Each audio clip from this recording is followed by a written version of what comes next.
Tuhan firman-Mu ajaib, kekal meski gunung menghilang. Tiada huruf yang gagal, tak terpatahkan sia-sia. Hidup seperti-Mu ya Allah, lebih dari emas. Aku bersaksi kitab-Mu, kitab yang suci. Mendengarkan firman-Mu, hibur hati yang luka. Terangilah langkahku kemanapun ku pergi. Biarkanlah firman-Mu berkuasa atasku. Ubahkanku, bebaskanku, ku mau menyenangkan-Mu. Tuhan firman-Mu ajaib, kekal meski dunia. Ubah dan bebaskan aku, mau menyenangkan-Mu. Selamat datang saya ucapkan kepada Anda dan para pemirsa sekalian dalam episode baru dari program pendalaman Alkitab harian Semua Kitab Suci, di mana kita akan mempelajari semua kitab-kitab dalam Alkitab mulai dari kitab Kejadian sampai kitab Wahyu. Kita telah sampai pada kitab Mazmur dalam pelajaran kita tentang kitab-kitab Perjanjian Lama, khususnya Mazmur 72, dan Mazmur 72 adalah Mazmur terakhir dalam kitab kedua. Dari 5 subkitab dalam kitab Mazmur, telah diketahui bahwa kitab Mazmur dibagi menjadi 5 subkitab dalam bahasa Ibraninya. Ini adalah kitab kedua yang diakhiri dengan Mazmur 72. Izinkan saya di awal episode ini untuk menyambut tamu saya di studio, Saudara Yosef Riyad. Selamat datang Saudara Yosef Riyad. Selamat datang Saudara Ayat. Kami juga menyambut pemirsa bersama kami. Selamat datang semuanya. Saudara Yosef, jika kita ingin memberi judul untuk Mazmur ini yang menggambarkan topiknya, apa judul yang tepat? Topik dari Mazmur ini adalah Raja yang Sempurna. Ada seorang raja yang akan datang.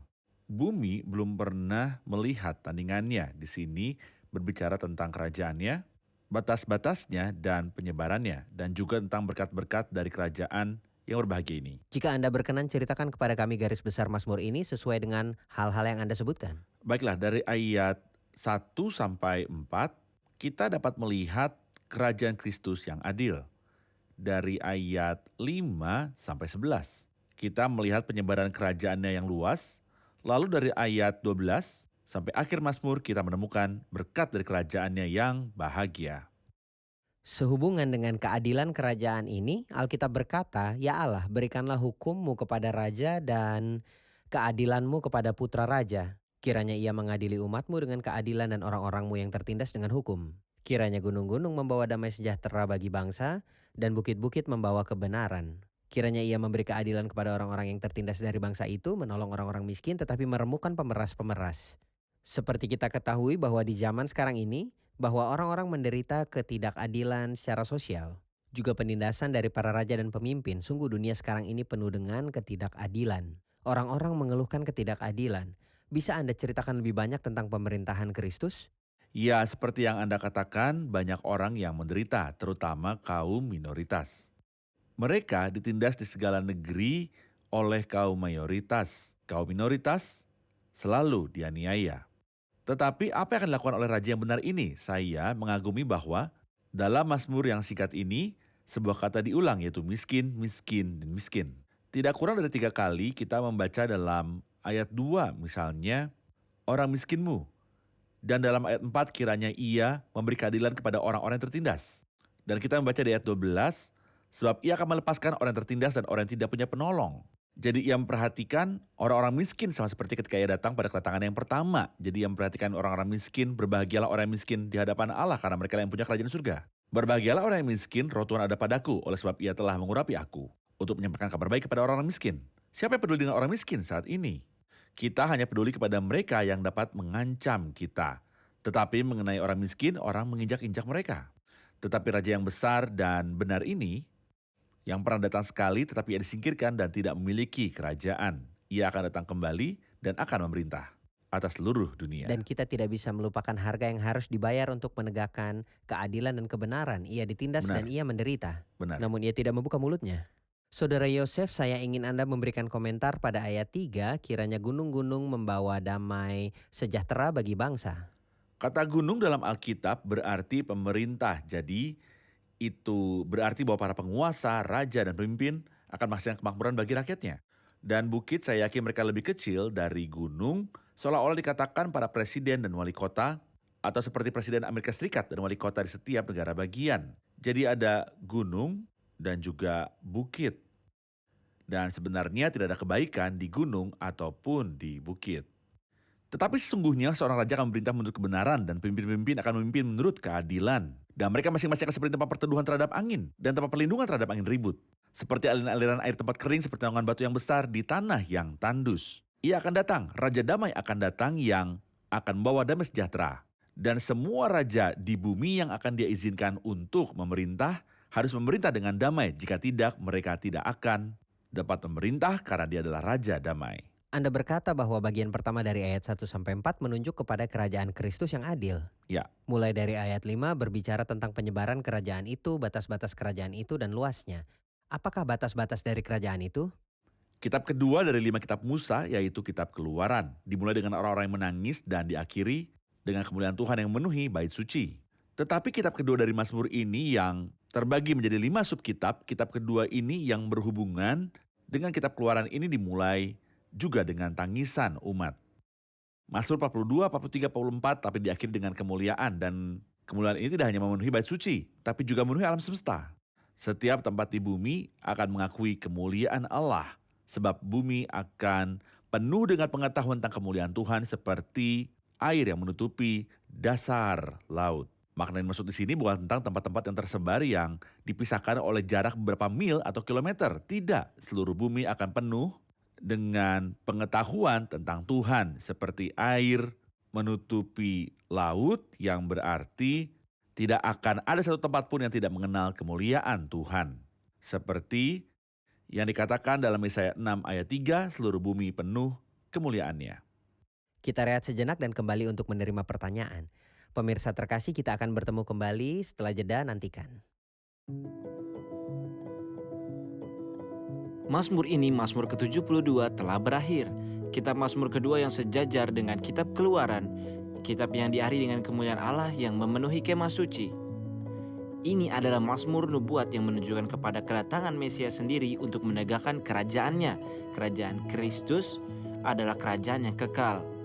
Bangsa-bangsa akan memberkati Dia dan bumi akan dipenuhi kemuliaannya. Kerajaan itu akan menjadi kerajaan yang adil, lengkap, dan kerajaan yang kekal ketika bumi akan dipenuhi dengan kemuliaannya yang besar. Inilah yang didoakan oleh Daud. Oleh karena itu, ia berkata di bagian akhir, sekianlah doa-doa Daud bin Isai. Berkuasa atasku, ubahkanku, bebaskanku, ku mau menyenangkanmu.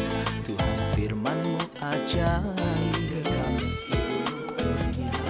Ubah dan bebaskan aku, mau menyenangkanmu. Pemirsa terkasih, kita kembali untuk melanjutkan pelajaran dari Mazmur 72. Apakah ada pertanyaan? Dalam ayat 8, kiranya ia memerintah dari laut ke laut, dari sungai Efrat sampai ke ujung bumi. Saya ingin mengetahui batas-batas kerajaan Kristus. Perbatasan kerajaan Kristus. Dahulu kala orang mengatakan tentang Inggris ketika masih menjadi kerajaan besar. Kekaisaran di mana matahari tidak pernah terbenam, yang berarti ketika matahari terbenam di Inggris, ia terbit di Singapura. Atau terbit di India, atau terbit di Kanada atau Australia. Tapi kekaisaran Inggris tidak mencakup seluruh dunia. Tetapi mengenai kerajaan Kristus, matahari tidak akan terbit kecuali di atas kepunyaannya. Yang berarti tidak akan ada satu tempat pun di dunia ini yang tidak berada di bawah kerajaan Kristus. Di sini kita membacanya dari laut ke laut. Dari sungai Efrat sampai ke ujung bumi. Ia ingin mengatakan bahwa tidak ada tempat di dunia selain di bawah kedaulatan Kristus. Ini berbicara tentang beberapa kota dan negeri. Dari ayat 9 dikatakan kiranya penghuni padang belantara berlutut di depannya dan musuh-musuhnya menjilat debu. Kiranya raja-raja dari Tarsis dan pulau-pulau membawa persembahan-persembahan. Kiranya raja-raja dari Sheba dan Seba menyampaikan upeti. Kiranya semua raja sujud menyembah kepadanya dan segala bangsa menjadi hambanya. Bisa ceritakan tentang bangsa-bangsa di bumi dalam hubungannya di bawah kerajaan 1000 tahun Mesias? Masalah ini bukanlah hal yang baru dalam firman Allah. Misalnya dalam Yesaya 60 ayat 6 mengatakan, sejumlah besar unta akan menutupi daerahmu, unta-unta muda dari Midian dan Eva. Mereka semua akan datang dari Sheba, akan bawa emas dan kemenyan. serta memberitakan perbuatan masyhur Tuhan.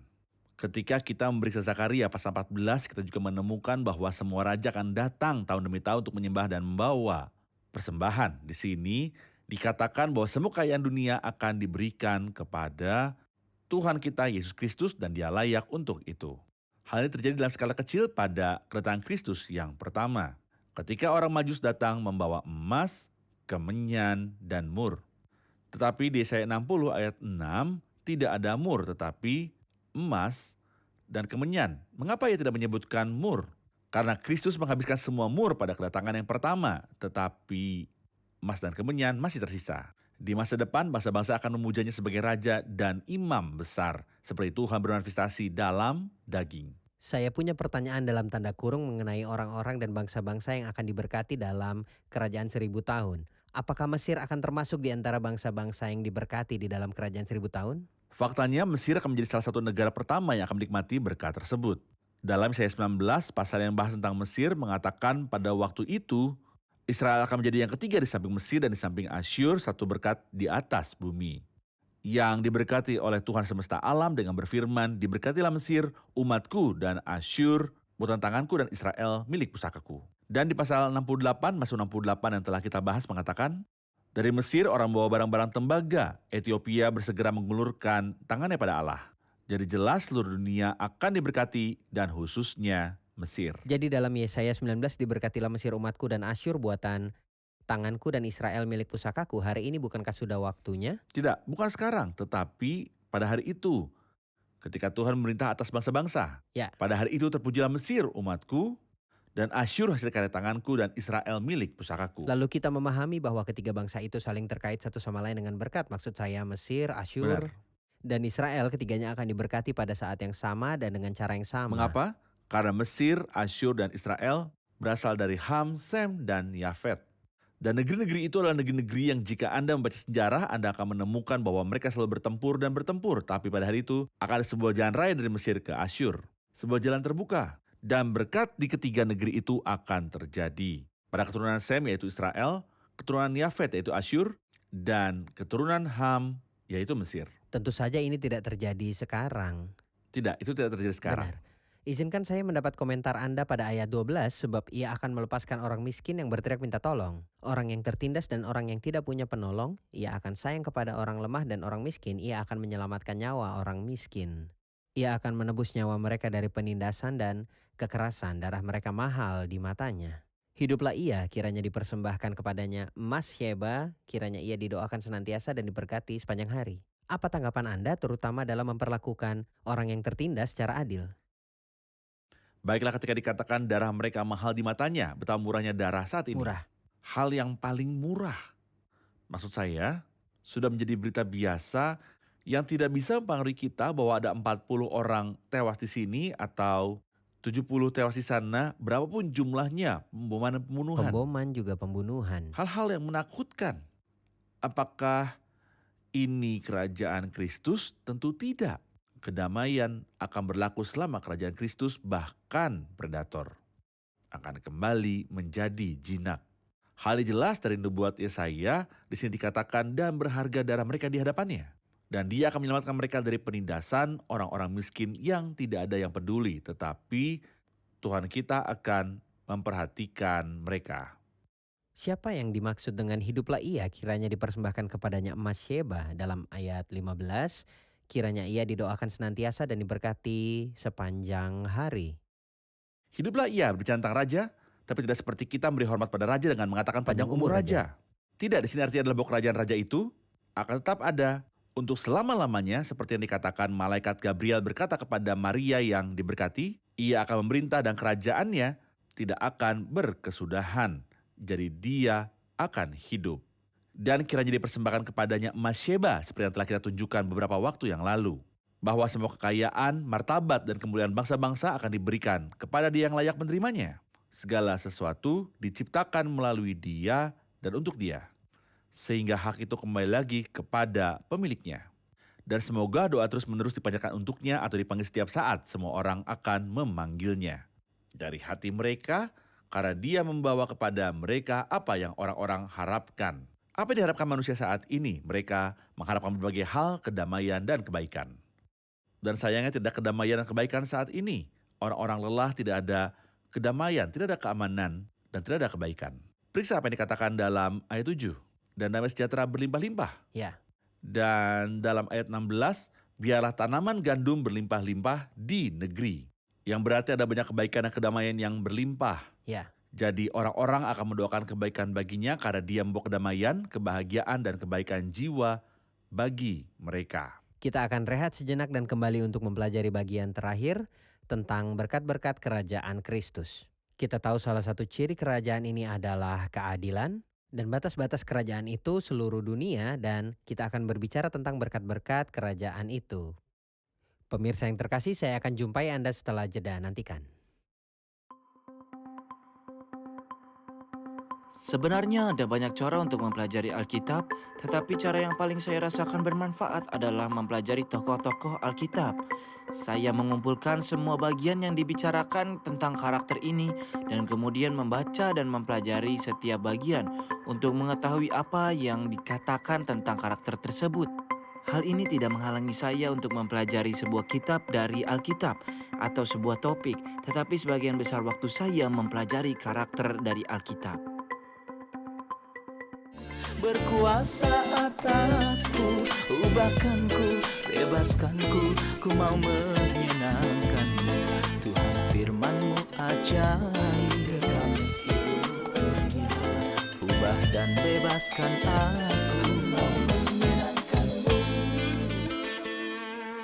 Pemirsa yang terkasih, kembali lagi untuk melanjutkan pelajaran kita dalam Mazmur 72, dan sekarang kita memiliki pertanyaan dari pemirsa. Di awal Mazmur ini tertulis bahwa Mazmur ditujukan untuk Salomo, dan di akhir Mazmur tertulis sekianlah doa-doa Daud bin Isai. Apakah Mazmur ini untuk Daud atau Salomo? Saudara Yosef, siapa penulisnya? Salomo atau Daud anak Isai? Sebenarnya penulisnya adalah Salomo karena jelas di sini. Tetapi apa arti ungkapan sekianlah doa-doa Daud bin Isai? Itu berarti apa yang anak Isai harapkan dalam doanya, bahwa kerajaan Mesias akan datang karena Mesias akan menjadi keturunan Daud. Dan kita dapat membaca kata-kata terakhir Daud melalui nubuat dalam 2 Samuel 23. Inilah perkataan Daud yang terakhir. Apa yang dikatakannya? Ia berkata, apabila seseorang memerintah manusia dengan adil, memerintah dengan takut akan Allah, ia bersinar seperti fajar di waktu pagi. Pagi yang tidak berawan, yang sesudah hujan, membuat berkilauan rumput muda di tanah. Ini adalah kata-kata terakhir Daud melalui nubuat, dan doa-doa terakhir Daud disebutkan dalam Mazmur pasal 72. Dan keduanya bertemu bersama di dalam kerajaan Kristus yang penuh kebahagiaan 1000 tahun. Jadi kata-kata terakhir Daud yang dinubuatkan adalah dalam 2 Samuel pasal 23. Doa terakhir dari orang-orang saleh adalah dalam Mazmur 72, keduanya bertemu di tempat yang sama mengatakan hal yang sama. Maksud saya, wahyu nubuat dan keinginan orang-orang saleh akan bertemu dan digenapi ketika Kristus datang untuk memerintah di bumi. Izinkan saya bacakan beberapa ayat terakhir yang menggambarkan berkat dari kerajaan Kristus, dimulai dari ayat yang ke-17. Biarlah namanya tetap selama-lamanya, kiranya namanya semakin dikenal selama ada matahari. Kiranya segala bangsa saling memberkati dengan namanya dan menyebut dia berbahagia. Terpujilah Tuhan Allah Israel yang melakukan perbuatan yang ajaib seorang diri. Dan terpujilah kiranya namanya yang mulia selama-lamanya, dan kiranya kemuliaannya memenuhi seluruh bumi. Amin ya amin. Apa yang Anda lihat dalam kata-kata ini, Saudara Yosef? Saya melihat dalam firman ini kerajaan Kristus adalah Melkisedek. Jika Anda ingat Melkisedek yang disebutkan dalam Kejadian pasal 14, dia memberkati Allah yang Maha Tinggi, kemudian memberkati Abraham. Ya. Di sini kita melihat hal yang sama. Kristus sebagai Melkisedek, raja kebenaran dan damai sejahtera, seperti yang dikatakan di sini dalam Mazmur ini, akan mendapatkan berkat dari umat dan memberikannya kepada Allah, dan akan mendapatkan berkat Allah memberikannya kepada rakyat. Inilah dikatakan di sini, terpujilah Tuhan Allah Israel. Jadi raja ini membawa berkat bagi Allah Israel. Ya. Kiranya segala bangsa saling memberkati dengan namanya dan menyebut dia berbahagia. Sehingga berkat manusia kepada Allah dan berkat Allah kepada manusia akan terjadi melalui imam unik yang diwakili atau dilambangkan oleh Melkisedek, yang dapat kita lihat penjelasan tentang dia dalam Kejadian 14. Dan dalam Mazmur pasal 110, engkau adalah imam untuk selama-lamanya. Menurut Melkisedek. Apa yang dilakukan Melkisedek? Dia membawa berkat Tuhan kepada umat dan membawa berkat dari umat kepada Tuhan. Dan tentu saja berkat dari umat berarti pujian dan ucapan syukur. Tentu saja kita tidak dapat memberkati Tuhan dengan memberikan apapun kepadanya, kebaikan, kelebihan, dan kemurahan hatinya. Melkisedek adalah Raja Salem, dia adalah Raja kebenaran dan Raja damai sejahtera. Bagaimana dengan kerajaan Kristus dalam karakter kebenaran dan damai sejahtera? Saya pikir kita membacanya di sini kiranya ia mengadili umatmu dengan keadilan. Dan orang-orangmu yang tertindas dengan hukum dikatakan kebenaran, bukan? Kiranya keadilan berkembang dalam zamannya dan damai sejahtera berlimpah. Maka akan ada kebenaran dan damai sejahtera. Kristus segala kemuliaan baginya. Dilambangkan di sini dengan Daud sebagai Raja kebenaran dan Salomo sebagai Raja damai sejahtera. Saya rasa ada satu ayat yang perlu kita bicarakan. Ayat 1, ya Allah berikan hukummu pada raja, dan keadilanmu kepada putra raja. Siapakah yang dibicarakan oleh penulis Mazmur ini? Raja itu Daud dan anak raja yaitu Salomo, tetapi yang dimaksudkan bukanlah Daud itu sendiri atau Salomo, tapi Daud sebagai bayangan atau tipe bagi Kristus, dan Salomo sebagai bayangan atau tipe bagi Kristus. Saya pikir kita membaca dalam Mazmur 45, ikatlah pedangmu pada pinggang, hai pahlawan. Ini bukan Salomo tidak berperang. Jadi tentang siapa yang dia bicarakan? Siapa yang memenangkan perang? Daud. Tetapi setelah itu tatamu ya Allah untuk selama-lamanya, tongkat kerajaanmu adalah tongkat kebenaran. Engkau mencintai kebenaran dan benci kejahatan. Di sini ia berbicara tentang kerajaan Salomo. Apakah Kristus diwakili oleh Daud atau Salomo? Sebenarnya dia adalah keduanya. Mereka membentuk sebuah gambaran yang lengkap tentang kerajaan Kristus, Raja kebenaran dan Raja damai. Ia adalah anak Daud dan akar dan keturunan Daud juga. Baiklah. Tuhan memberkati dan kita telah sampai di akhir episode. Mari ulas kembali bersama para pemirsa. Apa yang kita pelajari dari episode hari ini? Orang-orang di sekitar kita mencari kedamaian dan kebaikan, tetapi tidak akan terwujud kecuali dalam kerajaan Kristus di bumi. Christine? Salah satu pertanyaan yang terkenal adalah apakah doa dapat mengubah kehendak Tuhan, tapi saya pikir dari ungkapan sekianlah doa-doa Daud bin Isai, kita dapat memahami bagaimana seharusnya orang percaya berdoa. Maksud saya, Daud memiliki hubungan yang baik dengan Tuhan, maka dia tahu kehendak Tuhan dan doa-doanya pasti digenapi oleh Tuhan. Benar. Mungkin ini adalah pertama kalinya melihat seorang raja yang peduli dengan orang miskin dan membutuhkan dengan cara seperti ini. Ia peduli pada mereka, tidak hanya pada orang kuat yang dapat mendukung kerajaannya. Terima kasih, Tuhan memberkati. Terima kasih Saudara Yosef, kita akan lanjut di episode berikutnya. Pemirsa yang terkasih, Alkitab juga mengatakan orang-orang fasik berjalan kemana-mana sementara kebusukan muncul di antara anak-anak manusia. Ketika seseorang yang keji berkuasa atas suatu kerajaan, maka biasanya yang terjadi adalah pengikutnya juga terdiri dari orang-orang jahat yang mendapat keuntungan dari kerajaan yang diperintahnya. Dan yang terinjak-injak adalah orang miskin dan yang membutuhkan. Dan apa yang kita lihat hari ini bahwa orang miskin tidak memiliki tempat di kerajaan manapun. Atau orang yang membutuhkan. Tetapi satu hari yang akan datang di mana orang yang akan memimpin tidak akan menjadi salah satu yang paling rendah, tetapi terpujilah namanya, dialah Raja sejati yang akan memerintah dalam kebenaran dan kedamaian, dan orang-orang miskin akan mendapat tempat pada hari itu. Orang-orang yang membutuhkan akan diperlakukan dengan adil. Yang tertindas akan diperlakukan dengan adil, akan ada kebaikan di bumi. Dan siapakah raja yang dapat memerintah dengan adil dan damai kecuali Tuhan kita Yesus Kristus, yang pada suatu hari dia dianiaya tetapi dia membiarkan dirinya ditindas dan tidak membuka mulutnya. Jika Anda miskin dan kehilangan hak Anda dan tidak dapat menemukan siapapun untuk membela Anda, pergilah pada dia yang mendahului Anda. Katakan kepadanya, aku percaya bahwa engkau satu-satunya yang adil dan benar, lakukan keadilanmu kepadaku dan selamatkanku dari lawan-lawanku. Masuklah dalam hatiku dan beri aku ketenangan supaya aku percaya kepadamu. Lihat dan nantikanlah di mana bagian tersebut akan dimenangkan di bumi. Sampai jumpa di episode berikutnya dan Tuhan menyertai Anda.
حب عجيب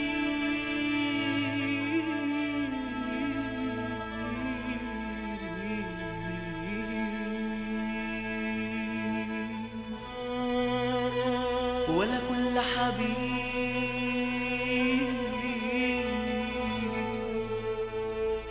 دايما معايا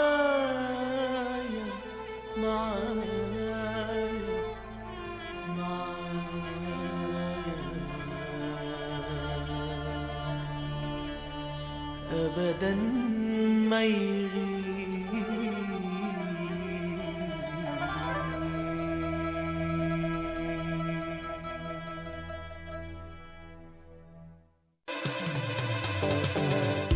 ماشي سواح قصدي محبوبي في ايدي جراح تمن ذنوبي ماشي سواح قصدي محبوبي في ايدي جراح تمن ذنوبي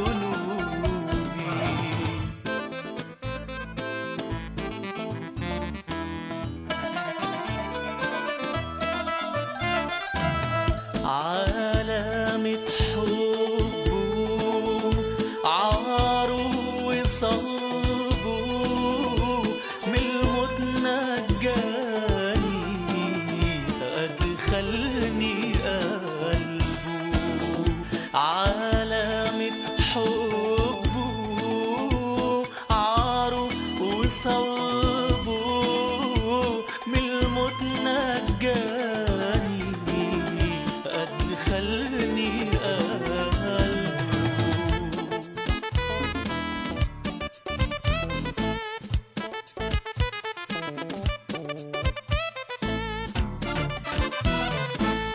نزل ورفعني وفي جنبه وضعني وفي ساعة ضعفي حبه يشجعني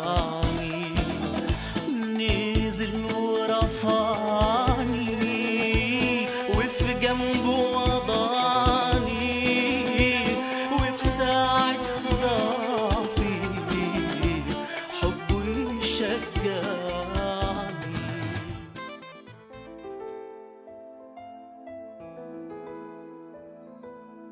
Tuhan firman-Mu ajaib kekal meski gunung menghilang. Tiada huruf yang gagal tak terpatahkan sia-sia. Hidup seperti-Mu ya Allah lebih dari emas. Aku bersaksi kitab-Mu, kitab yang suci. Mendengarkan firman-Mu, hibur hati yang luka. Terangilah langkahku kemanapun ku pergi. Biarkanlah firman-Mu berkuasa atasku. Ubahkanku, bebaskanku, ku mau menyenangkan-Mu. Tuhan firman-Mu ajaib kekal meski gunung. Ubah dan bebaskan aku.